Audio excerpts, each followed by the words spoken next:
జై శ్రీరామ్. అందరికీ నమస్కారం. మన కుటుంబంపై దైవబలం ఉంటేనే కుటుంబంలో కష్టాలు లేకుండా ఇల్లంతా సుఖసంతోషాలతో అష్టైశ్వర్యాలతో నిండిపోతుంది. అయితే మనలో చాలామంది ఆడవారు ప్రతినిత్యం ఇంట్లో దీపారాధన చేసుకుంటారు. దేవుడిని పూజించడానికి పెద్దగా కష్టపడాల్సిన పనిలేదు. చిన్న చిన్న నియమాలు పాటిస్తూ భక్తితో ఒక 5 నిమిషాలు మీ సమయాన్ని కేటాయించి ఇంట్లో దీపారాధన చేయండి. మీ పూజలు అన్ని దేవుని పాదాల చెంతకు చేరుతాయి. సులభంగా నిత్య దీపారాధన ఎలా చేయాలి, పాటించాల్సిన నియమాల గురించి ఈ వీడియోలో పూర్తిగా తెలుసుకుందాం. ముందుగా ఈ వీడియోకి ఒక లైక్ కొట్టి జై శ్రీరామ్ అని కామెంట్ చేయండి. ప్రతిరోజు ఇంట్లో దీపారాధన చేయాలంటే ఆడవారు తలస్నానం చేయాల్సిన పనిలేదు. 3 రోజులకు ఒకసారి తల స్నానం చేస్తూ ప్రతిరోజు ఇంట్లో దీపారాధన చేయవచ్చు.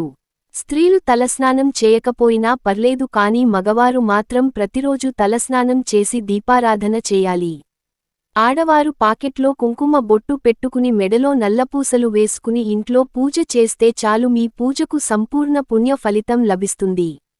ప్రతి ఒక్కరి పూజ గదిలో తప్పనిసరిగా ఒక చిన్న కలశం ఉండాలి. ఒక చిన్న రాగి చెంబులో నీళ్లు పోసి అందులో ఒక పుష్పం వేసి మీ పూజగది ఈశాన్యంలో పెట్టుకోండి. ప్రతిరోజు నీటిని మారుస్తూ ఉండాలి. ఇలా చేస్తూ ఉంటే మీ ఇంట్లో దైవశక్తి పెరుగుతుంది. కుటుంబ కష్టాలన్నీ వెంటనే తీరిపోతాయి. ఇంట్లో పూజ చేసేటప్పుడు నిలబడి పూజ చేయకూడదు. నేలపైన ఒక చాప వేసుకుని చక్కగా కూర్చుని దేవుడుని పూజించాలి. అప్పుడే మీ పూజకు సరైన పుణ్య ఫలితం లభిస్తుంది. పూజ గదిలో పొరపాటున కూడా 2 శివలింగాలు, 2 గణపతి చిత్రపటాలు ఉండకూడదు. శివుని పూజలో మొగలి పుష్పాలు, విష్ణు పూజలో జిల్లేడు పువ్వులు ఉపయోగించకూడదు. ఇక పూజకు వాడే తులసి దళాలను ఎప్పుడు పడితే అప్పుడు కోయకూడదు. శుక్రవారం, ఆదివారం, ఏకాదశి ఈ 3 రోజుల్లో తులసి ఆకులు కోయకూడదు. ప్రతి ఒక్కరి పూజ గదికి తప్పనిసరిగా తలుపులు ఉండాలి. ఈ పూజ గది ఉత్తర దిశలో కుబేర యంత్రాన్ని పెట్టుకోండి.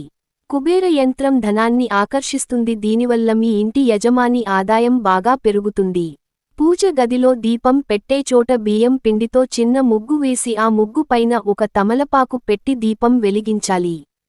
తమలపాకులు ధనలక్ష్మీదేవి నివసిస్తుంది కాబట్టి ప్రతినిత్యం తమలపాకు పైన దీపారాధన చేస్తే ధన లాభం కలిసి వస్తుంది. దేవుని పూజలో ఖచ్చితంగా నైవేద్యం సమర్పించాలి. ప్రతిరోజు దీపారాధన చేసేవారు ఒక చిన్న బెల్లం ముక్కను దేవునికి నివేదిస్తే ఎన్నో శుభ ఫలితాలు కలుగుతాయి. అలాగే అరటి పండ్లు, ఎండు ఖర్జూరాలు, పటిక బెల్లం, పంచదార ఎలా మీకు అందుబాటులో ఉన్న నైవేద్యాన్ని దేవునికి నివేదించండి. అయితే దేవునికి నైవేద్యం సమర్పిస్తే సరిపోదు, నైవేద్యంతో పాటు మంచినీళ్లు కూడా పెట్టాలి. ఒక చిన్న గ్లాసులో నీళ్లు పోసి నైవేద్యం పక్కన పెట్టండి.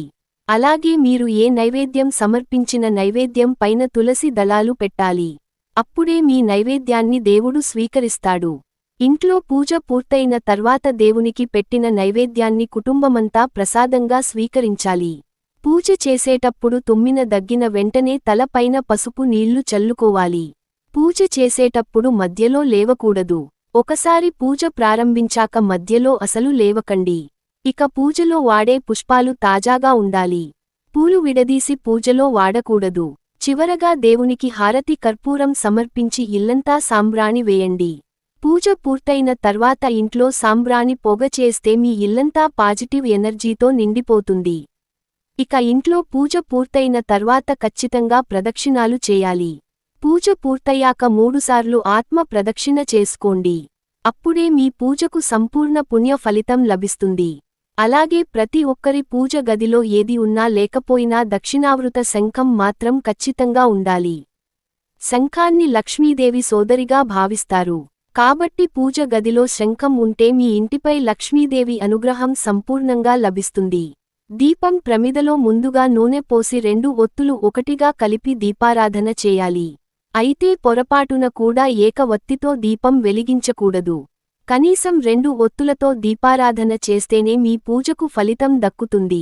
అయితే మనలో చాలామంది పూజలో ఒక దీపాన్ని వెలిగిస్తారు. కానీ పూజ గదిలో వీలైనంతవరకు 2 దీపాలు వెలిగించాలి. దీపం వెలిగించిన తర్వాత దీపం చుట్టూ కొన్ని పూలు పెట్టండి. తద్వారా దేవతలు ఆకర్షిస్తారు. పూజలో దీపం వెలిగించేటప్పుడు అగ్గిపుల్లతో దీపం వెలిగించకూడదు. ఏక హారతితో లేదా అగరవత్తితో దీపాన్ని వెలిగించండి. దీపం మహాలక్ష్మి స్వరూపం కాబట్టి దీపం వెలిగించేటప్పుడు దీపజ్యోతి పరబ్రహ్మ అనే శ్లోకం చదివి దీపం దగ్గర ఒక పువ్వు లేదా అక్షంతలు వేసి దీపానికి నమస్కారం చేసుకోండి. ఆవు నెయ్యి చాలా పవిత్రమైనది కాబట్టి ఆవు నీతో దీపారాధన చేస్తే అనంతమైన పుణ్య ఫలితం లభిస్తుంది. అయితే శని దోషాలతో ఇబ్బంది పడేవారు నువ్వుల నూనెతో దీపారాధన చేస్తే మీ కష్టాలన్నీ వెంటనే తీరిపోతాయి. పూజ గదిలో వెలిగించే దీపం తూర్పు లేదా ఉత్తర ముఖంగా ఉండాలి. అలాగే పడమర ముఖంగా దీపం వెలిగిస్తే అప్పులు బాధలన్నీ తొలగిపోతాయి. కానీ దక్షిణ ముఖంగా దీపారాధన చేయకూడదు. దీపం లక్ష్మీ స్వరూపం కాబట్టి దీపానికి మూడు వైపులా గంధం రాసి కుంకుమ బొట్లు పెట్టాలి. ఇక పూజ గదిలో ఉండే దేవుని పటాలు కంటే దీపం ప్రమిదలు చిన్నగా ఉండాలి. అంతేకాని దేవుని విగ్రహాలు ఎత్తులో దీపాలు ఉండకూడదు. పూజ గదిలో దీపం వెలిగించిన తర్వాత ఒక 5 నిమిషాల పాటు ఎవరితోనూ మాట్లాడకుండా మీ మనసులోని కోరికలను దేవునికి చెప్పుకోండి. పూజలో పొరపాటున దీపం కొండెక్కితే భయపడకుండా ఓం నమఃశివాయ అనే మంత్రాన్ని 11 సార్లు జపించి కొత్త దీపం వెలిగించండి. ఇక ఎలాంటి దోషం ఉండదు. ఇక ఉదయం చేసే పూజలు కన్నా సాయంత్రం చేసే పూజలకు రెట్టింపు పుణ్య ఫలితం లభిస్తుంది. సాయంత్రం సూర్యాస్తమయానికి 12 నిమిషాల ముందు లేదా 12 నిమిషాల తర్వాత పూజ గదిలో దీపం వెలిగిస్తే అత్యంత శుభప్రదం. ఇక దేవాలయానికి వెళ్ళినప్పుడు చాలామంది కాళ్ళు కడుక్కొని గుడిలోకి వెళ్తారు. కానీ ముఖం కాళ్ళు చేతులు శుభ్రంగా కడుక్కొని తలపైన కొంచెం నీళ్లు చల్లుకొని ఓం పుండరీకాక్షేయ నమః అని జపించి గుడిలోకి ప్రవేశించాలి. దేవాలయంలో సాయంత్రం సూర్యాస్తమయం తర్వాత ప్రదక్షిణలు చేయకూడదని శాస్త్రం చెబుతుంది. మొక్కుబడిగా ప్రదక్షిణాలు చేయాలనుకునే వారు కూడా పగలు మాత్రమే, అది కూడా మధ్యాహ్నం 12 గంటల లోపే గుడిలో ప్రదక్షిణాలు ముగించుకోవాలి.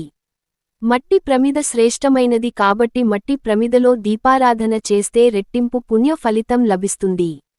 అయితే ప్రతిరోజు మట్టి ప్రమిదల్లో దీపారాధన చేయలేం కాబట్టి ఇత్తడి లేదా వెండి ప్రమిదల్లో దీపారాధన చేయాలి.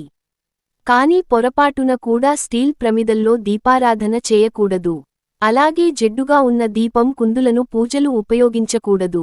లేదంటే దరిద్రం వెంటాడుతుంది. ఇంట్లో పూజ చేసేటప్పుడు మీకు ఎలాంటి మంత్రాలు రాకపోయినా ఓం నమో భగవతే వాసుదేవాయ అనే మంత్రాన్ని జపించండి. వాస్తు ప్రకారం మీ పూజ గది ఎల్లప్పుడూ తూర్పు లేదా ఈశాన్య దిక్కులోనే ఉండాలి. పూజలో పుష్పాలు లేనప్పుడు అక్షింతలతో దేవుడిని పూజించవచ్చు. మీ పూజ గదిలో నెమలి ఈక ఉంటే మీ ఇంట్లో లక్ష్మీదేవి తాండవిస్తుంది. ఇక మనలో చాలామంది తులసి కోటను పూజిస్తారు. అయితే ఇంట్లో దీపం వెలిగించిన తర్వాతే తులసి కోటలో దీపం వెలిగించాలి. కానీ కొంతమంది ఆడవారు ముందుగా తులసి కోటలో దీపం వెలిగించిన తర్వాత పూజ గదిలో దీపం వెలిగిస్తారు. కాని ఇలా అసలు చేయకూడదు. దీపం కుందులో ఉన్న కాలిన ఒత్తులకు సానుకూల శక్తి ఉంటుంది. కాబట్టి కాలిన ఒత్తులను చెత్తలో వేయకూడదు. కాలిన వత్తులను 10 రోజులపాటు సేకరించి 10వ రోజు ఆ నల్లటి ఒత్తులు ఒక పెద్ద దీపంలో వేసి అందులో కర్పూరం లవంగాలు కూడా వేసి అన్ని వత్తులు కాల్చి ఆ ధూపాన్ని ఇల్లు అంతా పొగ వ్యాపించేలా ధూపం వేయండి. మీ ఇంట్లోకి దైవశక్తులు ఆకర్షిస్తాయి. లక్ష్మీదేవి వినాయకుడు ఉన్న వెండి నాణేలను పూజ గదిలో ఉంచితే మీ ఇంటి సంపద వృద్ధి చెందుతుంది. అలాగే తామర పువ్వుపై కూర్చున్న లక్ష్మీదేవిని పూజిస్తే లక్ష్మీ కటాక్షం కలిగి సకల శుభాలు కలుగుతాయి. ఇక వ్యాపారం చేసేవారు మీ దుకాణాల్లో తప్పనిసరిగా లక్ష్మీదేవి పూజ చేసుకోండి. ఇలా చేస్తే మీ వ్యాపారం అభివృద్ధి చెందుతుంది. ఇలా దీపారాధనలో ఈ నియమాలు పాటించండి. లక్ష్మీదేవి అనుగ్రహం కలుగుతుంది. ఈ వీడియో నచ్చితే ఒక లైక్ కొట్టి మీకున్న ధర్మ సందేహాలకు కామెంట్ చేయండి. అలాగే ప్రతి ఒక్కరూ జై శ్రీరామ్ అని కామెంట్ చేయండి.